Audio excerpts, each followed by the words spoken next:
Baik, bismillahirrahmanirrahim. Assalamualaikum semua anak-anak. Jadi hari ini kita akan sambung dengan subtopik yang seterusnya ataupun standard pembelajaran yang seterusnya, iaitu mentaksir graf laju masa dan menghuraikan gerakan berdasarkan graf tersebut. Bermaksud graf telah diberikan, jadi kita mentaksir daripada graf laju masa tersebut. Okey. Baik, kita tengok contoh di sini. Okey, kalau anak-anak semua lihat di sini, okey, ini merupakan graf laju masa.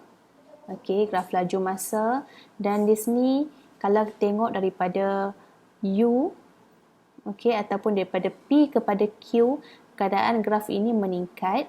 Okey, so pada ketika ini berlaku perubahan laju ataupun kelajuan sesuatu itu akan bertambah ketika dia sedang bergeraklah di sini. Baik. Pada ketika mendatar ini, menunjukkan had laju seragam, manakala pada ketika graf ini menurun ke bawah, menunjukkan berlakunya pengurangan laju ataupun nyah pecutan. Okey, so cikgu huraikan yang pertama dulu, di mana pada keadaan PQ. PQ. So pada ketika ini, apa yang kita boleh lihat ialah kelajuan objek itu bertambah. Kelajuan objek itu bertambah. So kalau kamu tengok daripada U meter per saat bertambah kepada V meter per saat. Okey, di sinilah. Jadi U ini akan menjadi laju awal kamu. Okey, akan menjadi laju awal. Manakala V ini akan menjadi laju akhir ataupun kita kata had laju akhir. Okey, so kecurunan graf bernilai positif. Okey, seperti biasa kita tahu apabila graf condong ke kanan, okey, daripada bawah condong ke kanan, menunjukkan bahawa kecurunan positif. Maka kadar perubahan laju juga, iaitu pecutan, juga akan bernilai positif. Jadi, untuk mencari pecutan, mesti perubahan laju bahagi perubahan masa. Apa itu perubahan laju? Untuk mencari perubahan laju, kita ambil laju akhir tolak laju awal. Okey, laju akhir tolak laju awal. Kita bahagi dengan masa kita, perubahan masa. Perubahan masa bermaksud T1 tolak dengan sifar lah di sini. Okey, untuk PQ. Okey, T1 tolak dengan sifar. So, kalau laju akhir di sini ialah V meter per saat tolak dengan U. Okey, kita masukkanlah nilai untuk V dan U. Okey, so luas trapezium A di sini, okey, untuk yang berwarna ungu di sini, mewakili jarak yang dilalui. Okey, ini seperti yang kita belajar sebelum inilah. Luas di bawah graf menunjukkan jarak yang dilalui bagi tempoh masa T1 saat. Okey. Baik. So kita pergi pada slide yang seterusnya. Okey. Sekarang kita nak bincang apa yang berlaku pada keadaan QR. Okey, semasa keadaan QR di mana keadaan graf kamu mendatar. Okey. Mendatar. So pada ketika ini dikatakan had laju sesuatu benda itu adalah seragam. Bermaksud tiada perubahan laju. Okey, masa ini tiada berlaku perubahan laju. Kalau kamu tengok daripada graf kamu, okey, pada ketika mendatar ini kelajuannya V. So sepanjang garis QR ini lajunya ialah V meter per saat. Okey. Di mana kalau kita tengok kecurunan, so pada ketika itu kecurunannya juga akan menjadi sifar. Okey, dan laju itu bergerak secara seragam.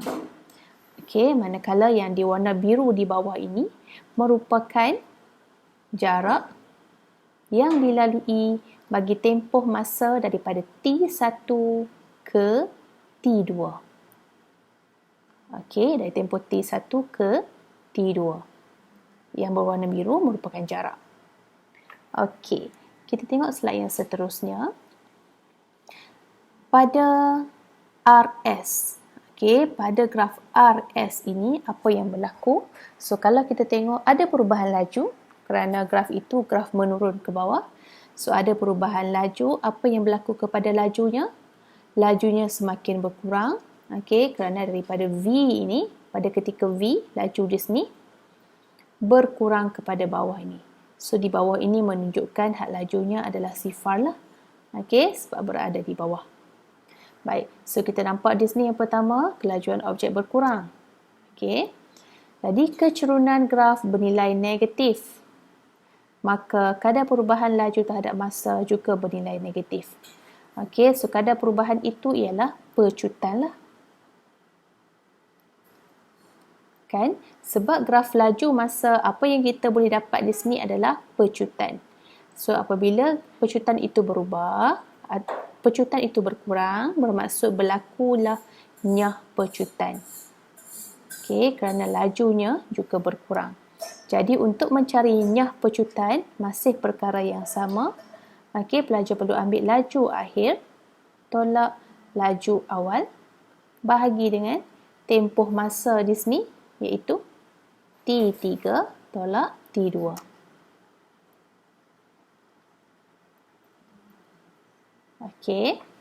So tidak ada perubahan arah iaitu gerakan objek kekal pada arah yang sama. Bila menurun ini menunjukkan tiada perubahan arah lah. Objek itu sebenarnya bergerak pada arah yang sama. Cuma lajunya sahaja berkurang.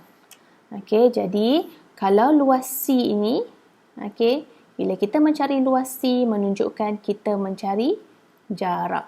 Jarak yang dilalui bagi tempoh masa daripada T2 hingga ke T3. Kita bincang soalan contoh 14. Baik. Graf laju masa di sebelah menunjukkan gerakan kereta Puan Salina dalam tempoh 15 saat. Hitung kadar perubahan laju terhadap masa. Kadar perubahan laju.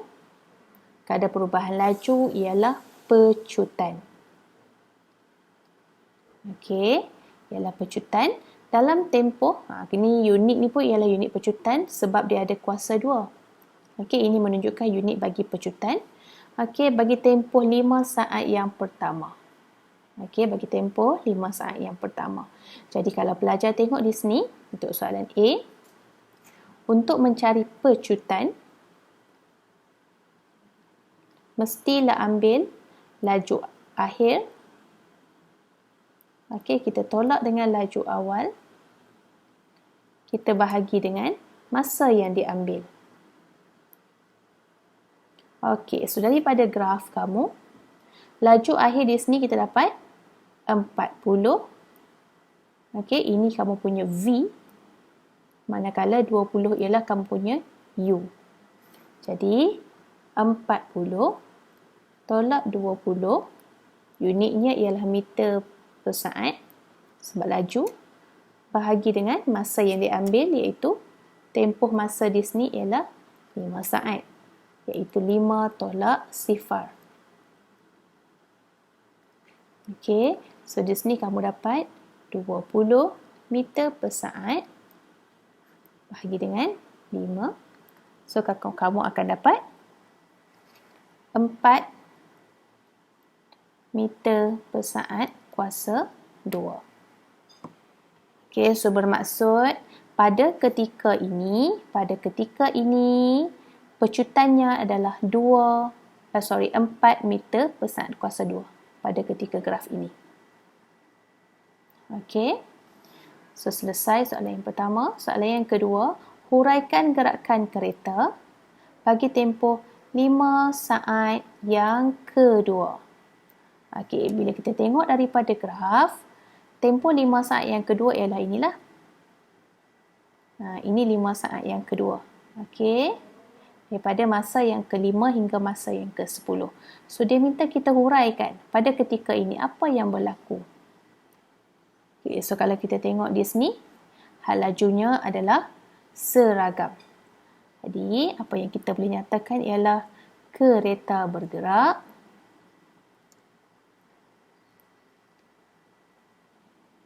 dengan laju seragam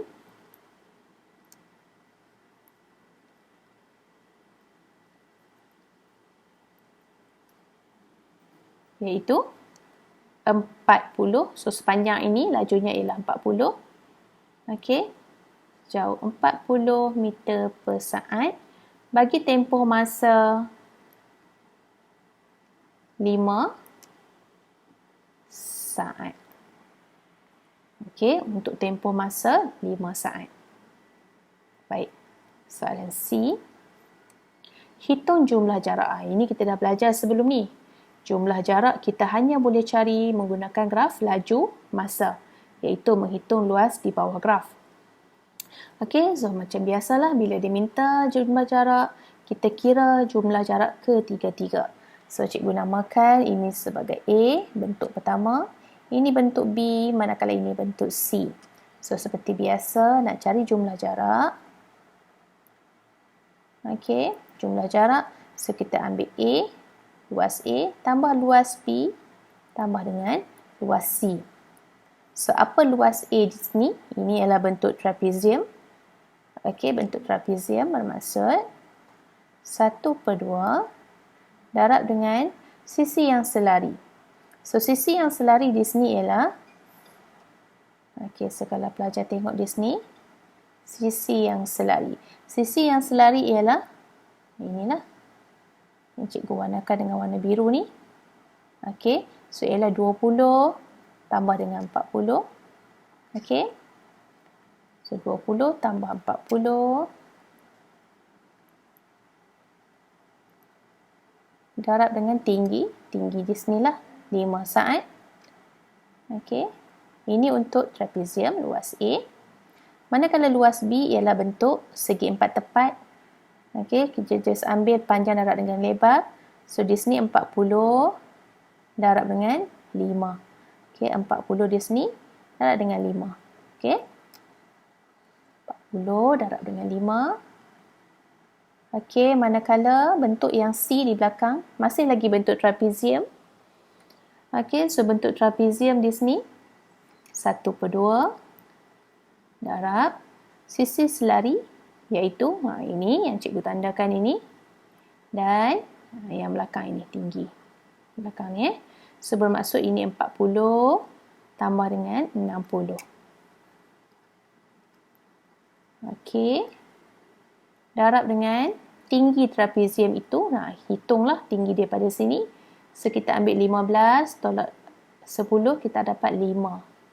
Okey, tinggi trapezium ini juga 5. Okey, so kita cari luas setiap satu, kemudian kita boleh tambah. So, apa yang kita dapat di sini? Ini kamu kira kamu akan dapat 150. Okey. Yang kedua ini kamu akan dapat 200. Okey, yang ketiga ini kamu akan dapat 250. Jadi kamu tambah total ketiga-tiga ini, kamu akan dapat 600 meter. Okey. Baik, cikgu harap kamu jelas ya. Kita teruskan dengan slide yang seterusnya. Okey, di sini dia bagi tahu Encik Daniel Wong memandu kereta ke kedai serbaneka untuk menulis surat khabar. Graf laju masa di sebelah menunjukkan gerakan kereta Encik Daniel Wong dari rumah ke persimpangan jalan sebelum sampai ke kedai serbaneka tersebut. So, huraikan gerakan kereta Encik Daniel Wong untuk tempoh 10 saat yang pertama. Okey, bila dia suruh huraikan gerakan, okey, so bagi graf laju masa, bila kita nak huraikan gerakan, kita kena ada pecutan. Okey, bila untuk huraikan gerakan, untuk graf laju masa, okey, bermaksud pecutan. Okey, kita perlu cari pecutan. So, kita boleh cari pecutan lah untuk 10 saat yang pertama. Okey, so cikgu tulis di sini. Jadi, kita cari pecutan. Pecutan ialah had laju akhir. So, had laju akhir di sini ialah 25. sebab dia nak tempoh 10 saat yang pertama. Okey, 10 saat yang pertama masa ni lah. Jadi kita ambil 25 tolak dengan sifar. Ini unitnya ialah meter per saat. Okey, bahagi dengan masa iaitu 10 tolak sifar saat.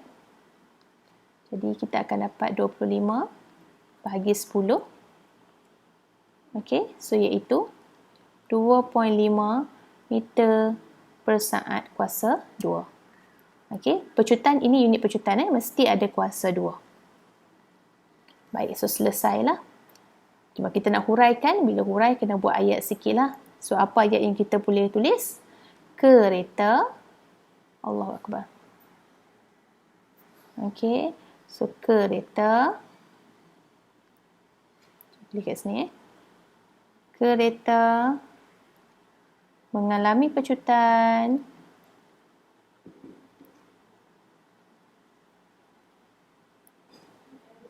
.5 meter per saat kuasa 2 bagi tempoh 10 saat. Okey, so ini untuk yang pertama. Baik, yang kedua, apakah yang berlaku terhadap gerakan kereta Encik Daniel dari masa 10 hingga masa 20? Baik, dia tanya, apa berlaku pada ketika ini? Masa 10 dan masa 20. So, kita tengok graf. Pada ketika ini, lajunya adalah seragam. Jadi, kita cuma nyatakan untuk soalan B. Okey, untuk soalan B. Okey, so pada tempoh 10 hingga 20,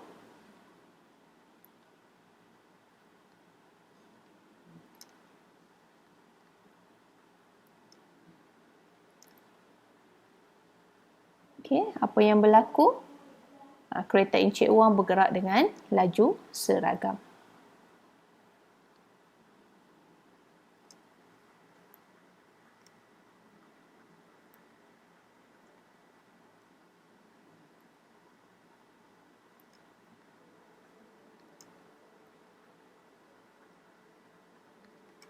Okey, so itu soalan B, selesai.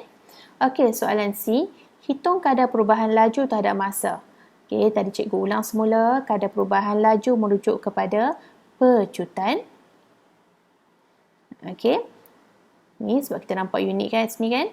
Okey, bagi 5 saat yang terakhir. So, kamu tengok pada graf kamu. Okey, pada graf kamu, pada tempoh 5 saat yang terakhir. Okey, 5 saat yang terakhir iaitu daripada 20 5 saat ke kat situ kelas. Okey, so kalau kita tengok balik ke 5 saat ya. 15 saat tu sebenarnya. Okey, sebenarnya kat sini bagi 5 saat yang terakhir kat sini bukan 5 saat lah, 15 saat. Sebab daripada 20 hingga ke 35. Okey, 20 hingga ke 35, 15 saat yang terakhir lah. Okey, bagi 15 saat yang terakhir kat sini. Okey, so apa yang berlaku? So, kita kena cari pecutan. Baik, so kita kira pecutan sama dengan laju akhir. Okey, laju akhir di sini iaitu sifar. Okey, laju akhir di sini iaitu sifar. Tolak dengan laju awal. Okey, laju awal ke atas ni 25 meter saat. Apa dengan masanya? Masanya ialah daripada 35 hingga 20 saat. Jadi kalau kita tengok di sini bila kita kira balik, okey, 25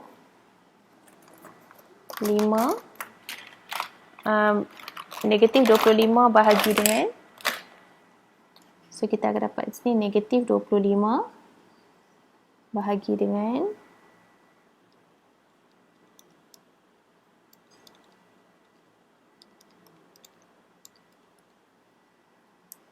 kita akan dapat negatif 5/3.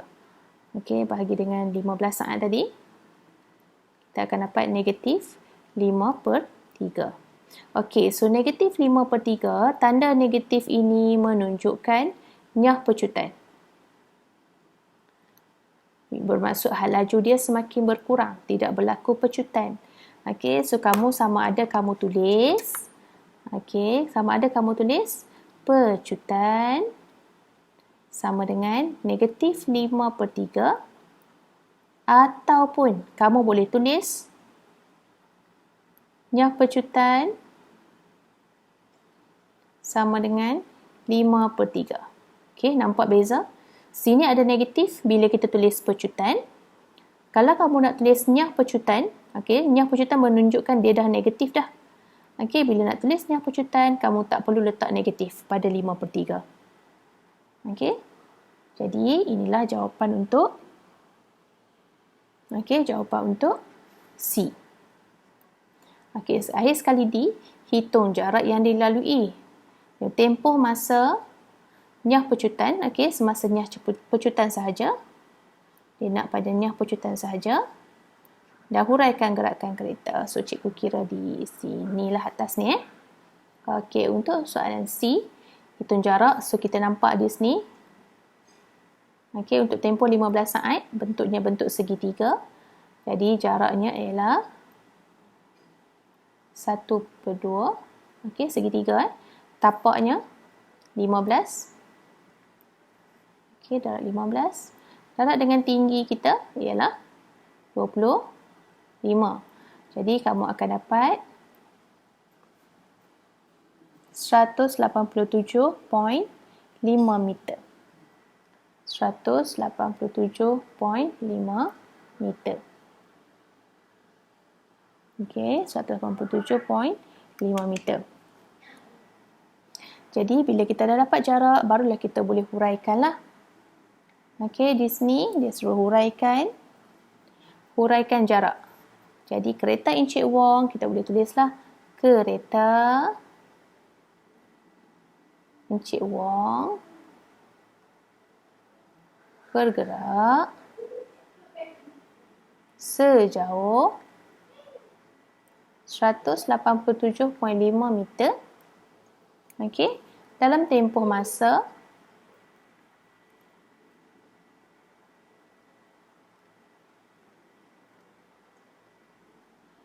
15 saat. Okey. Dengan nyah pecutan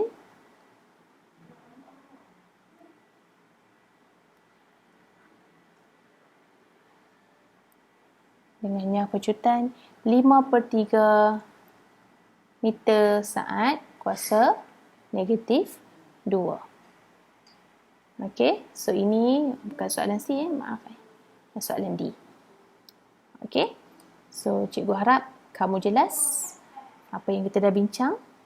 Okey, so jadi hari ini cikgu nak kamu sambung dengan latihan praktiskan diri 7.2C dan nombor 1, nombor 2 dan nombor 3. Okey, so itu saja. Terima kasih. Assalamualaikum.